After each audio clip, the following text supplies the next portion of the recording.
so many people go on and on about Mariah Carey's high notes, her technique, her whistle register. I mean, listen, all those things are great, they're cool, but Mariah Carey is first and foremost an artiste, which is why today we're going to talk about one of the things that Mariah Carey does not get enough credit for, and that is her as an amazing recording artist. Let's cue the intro.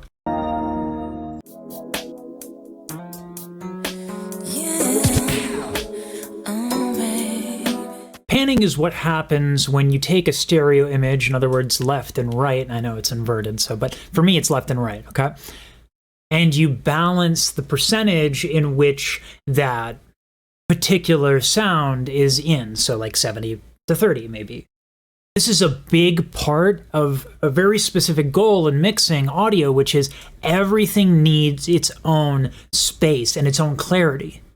So panning is by itself really standard and not very extraordinary, but, and as the car passes by ruining my audio, but what she's doing here is so much panning, and in particular, she's panning the hits of the drums. She'll hit a snare drum and it'll whoop, it'll go left to right, boom. And the one snare drum sound, that is not common. I might even say it's inappropriate, but it's so good to be back.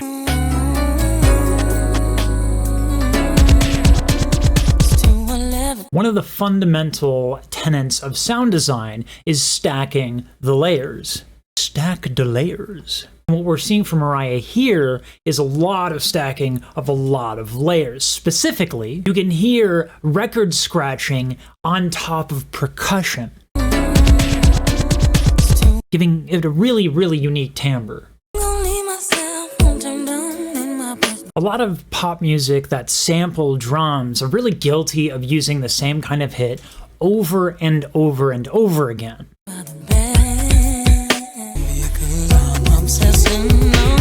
Not only is the panning in this moment a little different, right? What we get are some really long, almost brushed hi-hats with some really succinct hi-hats. And the EQ changes, which means the frequencies that are being highlighted or cut change dynamically.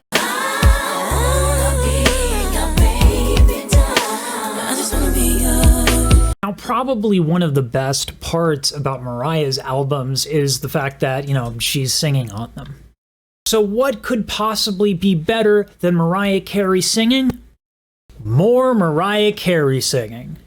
Specifically, we're going to talk about overdubs, the act of recording on top of yourself. Well, on top of something. In this case, it's yourself.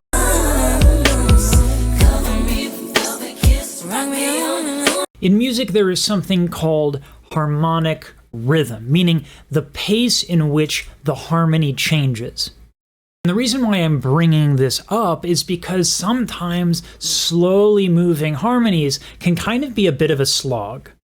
Of course, this is a video about how amazing Mariah Carey is as a recording artist. So, how does she handle the slow harmonic rhythm of Babydoll? The answer is that she's putting in percussive elements and very little detailed nuggets at different times. Of course, makes the recording more dynamic.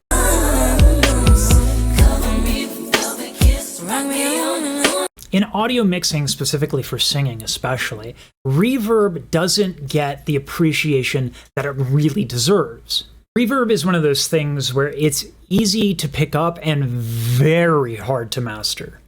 As a pun there, master, but we'll get back on track.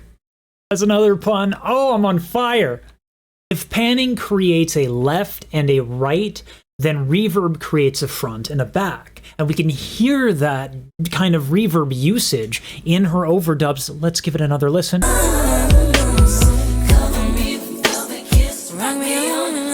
Even those little bell chime things, that's the technical term, chime things, they have different reverb at different times, as well as different panning, totally giving you a 3D environment in which you can hear this tune. This is particularly effective at this part of the track because there's actually not that much going on.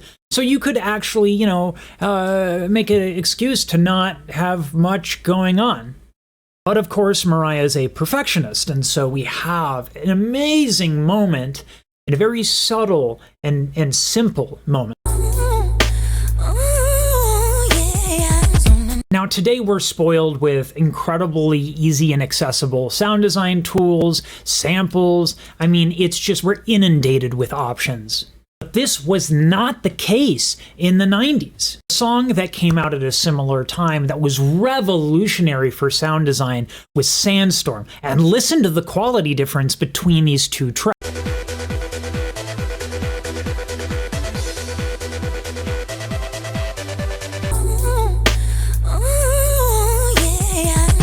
So this is yet another example of great composition despite the very slow harmonic rhythm. Listen to this call and response.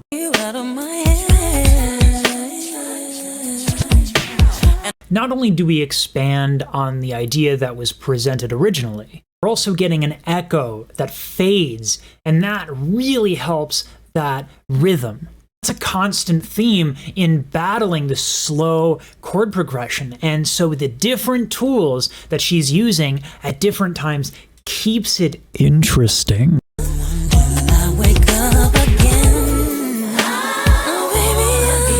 Now, in classical music, we call this counterpoint. Another way that it's popularly named in more of a pop songwriting context would be counter melody. Is that you are traversing the harmonies of the tune with two different melodies or more. And you can clearly hear this in what we just heard, and I'll play it again. I feel like that was like a George Bush impression.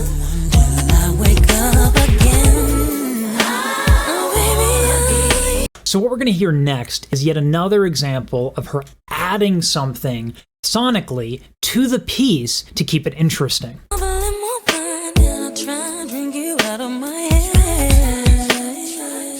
Step aside, cowbell. She adds a frickin' woodblock, and not only does she add a woodblock, she puts that said woodblock tucked in a corner of the mix, just barely there, but it is there, and it's amazing. If you listen carefully, the woodblock is going to be on the right side of the mix, and it's really in the back, kind of a lot of reverb, but if you really listen...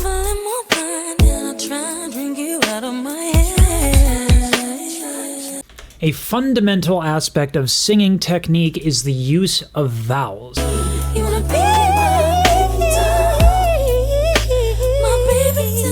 That's vowels. What are vowels? Well, vowels are the orientation of the vocal tract, which is to say that they'll bias certain frequencies. That's how we tell the difference between E. Wasn't me. Now we're going to get a little nerdy here. This is Ingo Titze, the clip we're about to see. This man is the leading authority in phoniatronics. He literally built a robot called Pavarobody. I'll let him explain. And now I'll play it for you, how it was actually done by the simulator. And you can even transform it into a female now by just shortening the vocal tract a little bit.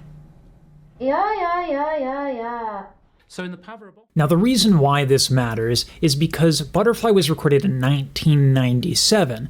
This was before digital recording was ubiquitous and frankly before it was even good at all. In analog recording, anytime you touch the tape, you degrade its quality. And so something simple like throwing on an EQ would damage the quality of the audio. And obviously this audio is pristine.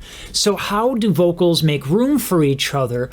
Now what we're looking at here in the background is called a spectrogram. Watch how the frequencies change as I change my vowels.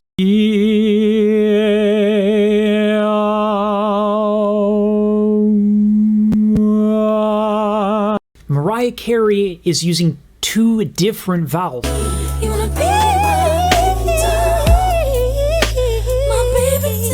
vowels. On her highs, she was using an E vowel, and on her low, she was using a more neutral ah vowel. And that allows for different kinds of frequencies within the same singer so that they can make space for each other without having to touch the tape. You wanna be my baby. Now, I could go on about how she uses this to do incredible overdubs and so much more. There's so much in this track, but I did have like a 2 to 3 hour live stream where I, dissected this pretty thoroughly. So I'm going to leave this video at around 10 minutes so you can enjoy it. And if you really are interested in ridiculous details, very excessive analyses, you can head to the live stream.